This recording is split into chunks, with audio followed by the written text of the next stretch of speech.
I left my heart in San Francisco. I? No, I. Just because Johnny likes that one, huh? Okay, I left.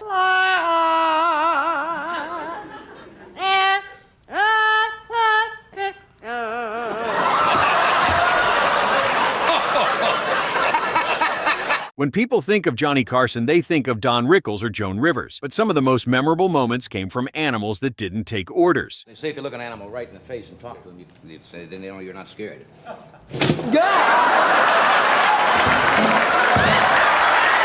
These are the 15 funniest animal moments on Johnny Carson. Baboon punches Carson. Don, let's go.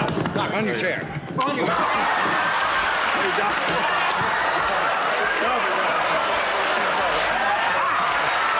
Fowler strolls in calm as ever, but the baboon clearly doesn't care about TV etiquette. The funniest moment is when the baboon pops Johnny in the face, and his professional smile turns into genuine shock. punch me right in the mouth. Doc, he's all right. He's just playing. Playing, right? Monkey, give me a straight right. Johnny joked backstage, "For decades, I've been insulted by comedians, but never by a primate." Jim Fowler, the bat handler. Sent Smith. This one starts like a standard animal demo, then immediately turns into nobody's in control anymore. The funniest moment is when the bat breaks loose, and the segment becomes a live scramble with Johnny trying to keep the mood light. That man dropped a bat on me, a big bat. Okay, Jim. We got one more thing. You got one. Let's see. So nice and This gentle. one. Nice and gentle. Gentle, this. Carson told his crew, "Next time Fowler brings something with wings, get me a helmet." Joan Embry, the cheetah wrangler. They say if you look an animal right in the face and talk to them, you say, then they know you're not scared.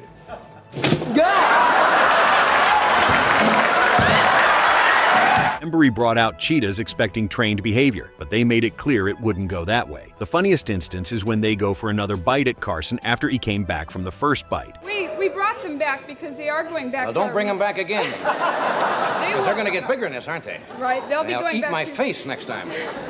Johnny later admitted, "I've never felt more aware that I'm made of meat than sitting next to those cats." Betty White, the elephant escort. You ready to go to work?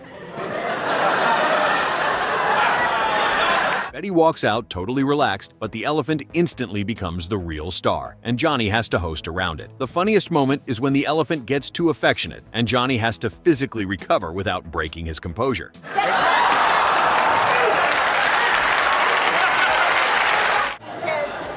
says what you don't do is roughhouse with an elephant. Sure.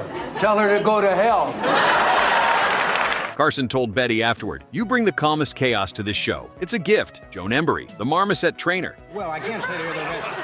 I can't sit and talk to people with an animal on my head. This segment turns savage the moment the Marmoset decides Johnny is a jungle gym and climbs up him like furniture. The funniest moment is when it reaches the top of his head and urinates, creating instant chaos. Was he spitting? Was that saliva? Johnny quipped to his staff, "I've been humiliated on this show before, but never quite that literally." Joan Embry, the baby gorilla handler. Well, there is a face and a half. This is...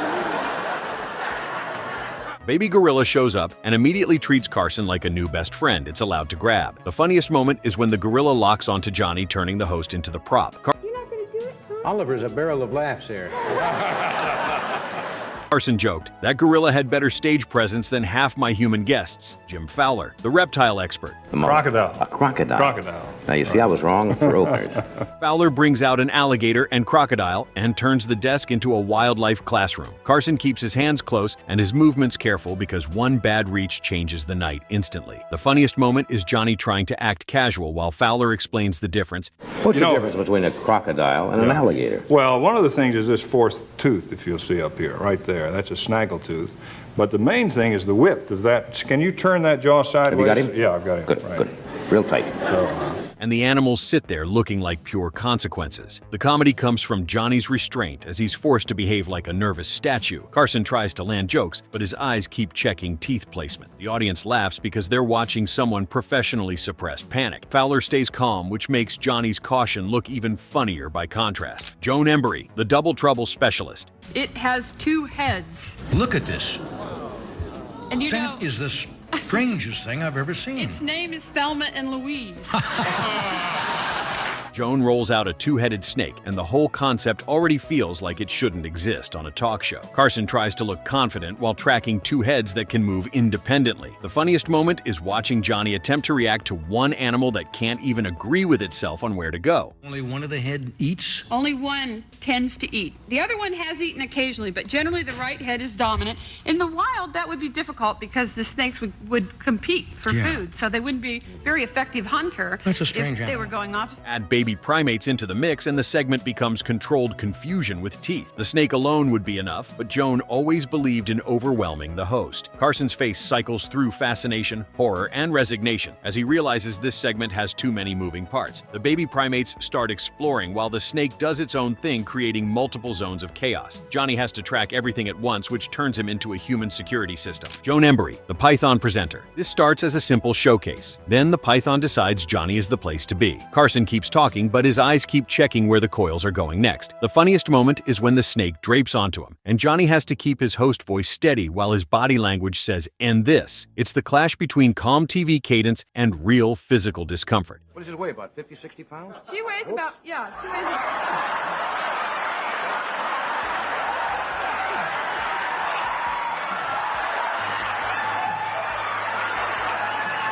The python weighs enough that Carson actually has to brace under the weight. Joan acts like this is totally normal, which makes Johnny's careful movements even funnier. He tries to maintain that Carson charm, but the snake is actively exploring his torso. The audience watches him narrate his own slow entrapment. Joan Embry, the chimp coordinator. The chimp doesn't sit politely on the couch as it climbs, explores, and treats Johnny like part of the set. Carson stays composed, but the segment becomes a live negotiation between curiosity and containment. The funniest moment is the chimp turning Johnny into a human playground while he keeps trying to land jokes like this is normal conversation.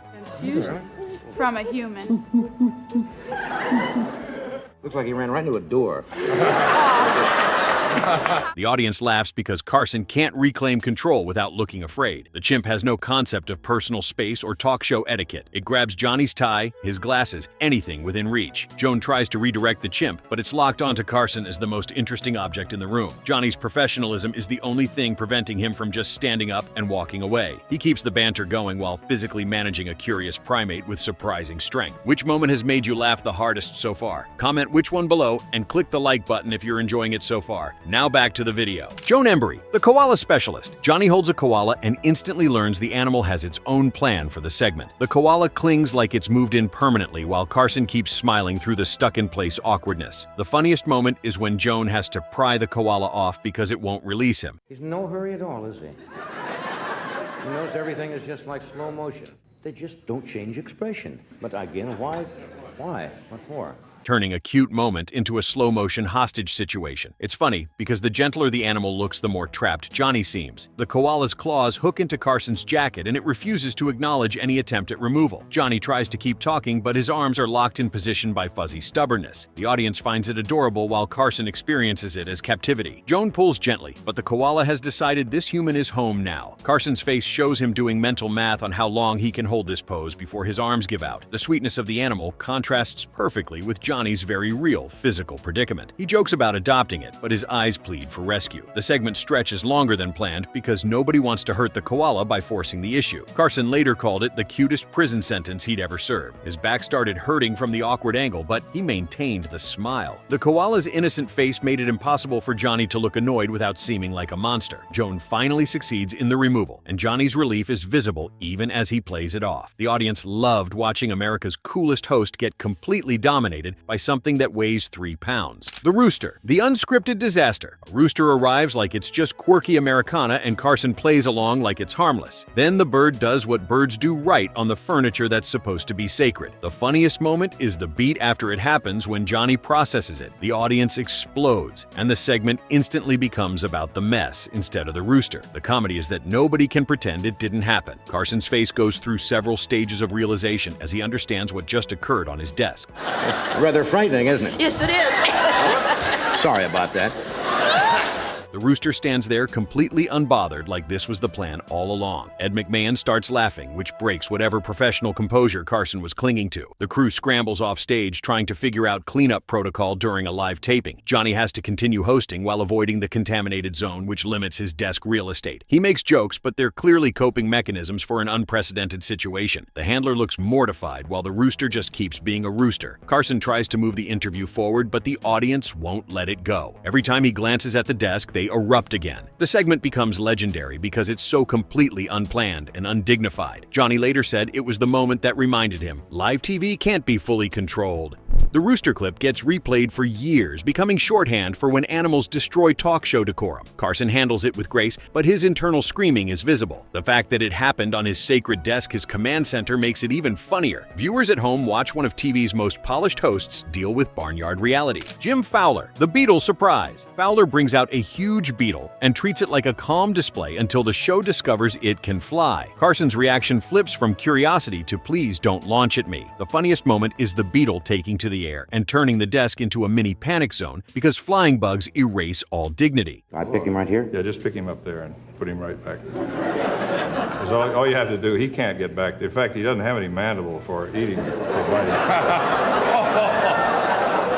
Oh, that's right. Wait a minute. Here. Johnny's jokes land harder because they're clearly self-defense. The beetle is massive, which means when it flies, it sounds like a small helicopter. Carson flinches, which is rare for him, and the audience catches it immediately. Fowler stays educational while Johnny goes into survival mode. The beetle doesn't care about stage blocking or camera angles, it just flies wherever. Carson has to track it like a defensive coordinator watching a quarterback. His professional hosting voice cracks slightly when the beetle buzzes too close. Ed McMahon is laughing too hard to offer backup. The beetle finally lands, and Carson pretends he was never worried. But the footage shows otherwise, and it becomes a fan-favorite clip. Fowler explains the species while Johnny side-eyes the insect like it might launch again. The audience loves seeing Carson genuinely rattled by something so small. His usual unflappable persona gets tested by 6 legs and wings. The segment proves that size doesn't matter when something can fly unpredictably. Carson later joked that he'd rather face 10 land animals than 1 airborne bug. The beetle's complete indifference to being on national television makes it funnier.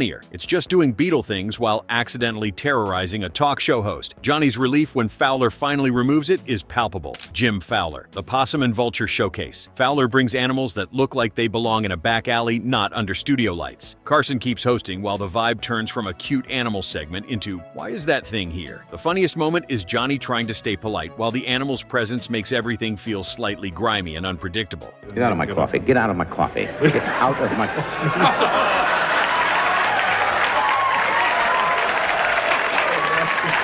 It's funny because the set looks too classy for what's sitting on it. The possum has that diseased-looking tail and sharp little teeth that suggest rabies. Carson maintains his smile, but his body language reads as someone tolerating an unwelcome situation. The vulture adds another layer of wrong because it's literally a scavenger that eats dead things. Fowler explains their ecological importance, while Johnny nods like a student who wants class to end. The possum hisses, which makes Carson lean back instinctively. The audience finds it hilarious watching their polished host interact with nature's janitors. These aren't cute pandas or majestic lions. These are animals that make people nervous. Johnny tries to find positive things to say, but he's clearly struggling. The vulture's bald head and hooked beak don't help the optics. Carson jokes about the possum playing dead, but sounds like he wishes it would. Fowler's enthusiasm contrasts perfectly with Johnny's barely concealed discomfort. The segment becomes memorable because it's so visually wrong for a classy talk show. Carson later said those were the animals that made him question Joan and Jim's booking choices. The possum's beady eyes stare at Johnny like it's judging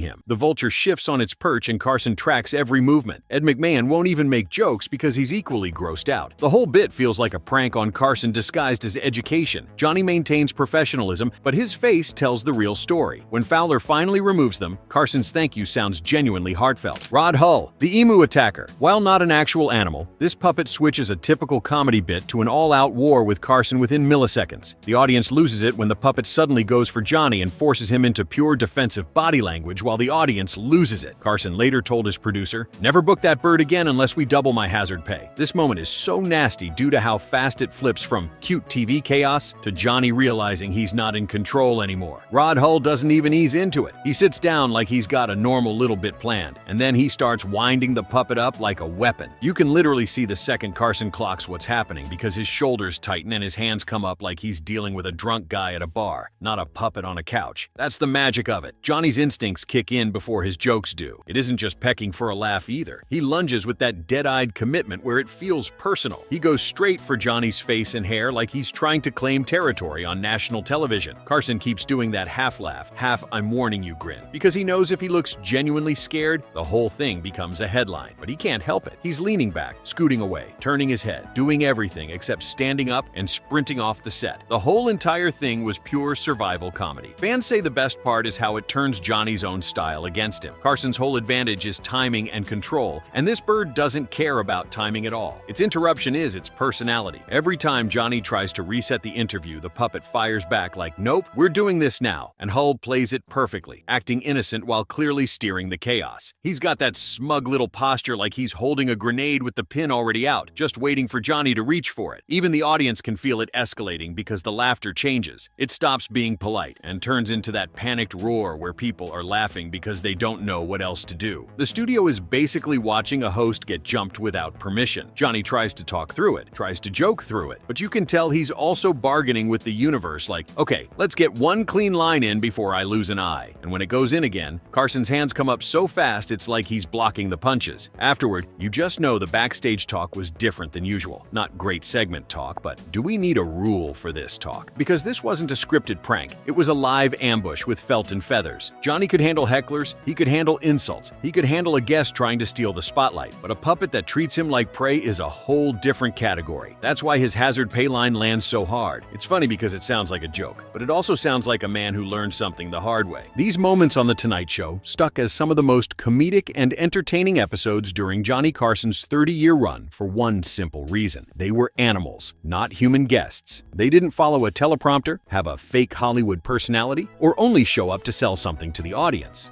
They were just products of human nature doing what they pleased, which led to funny and many different intense moments that stood out from the rest. Were any of these animals shown in this video your favorite moments too? Type a comment down below if so, and let us know if you believe we missed any iconic segments. And as always, hit subscribe to see more content like this.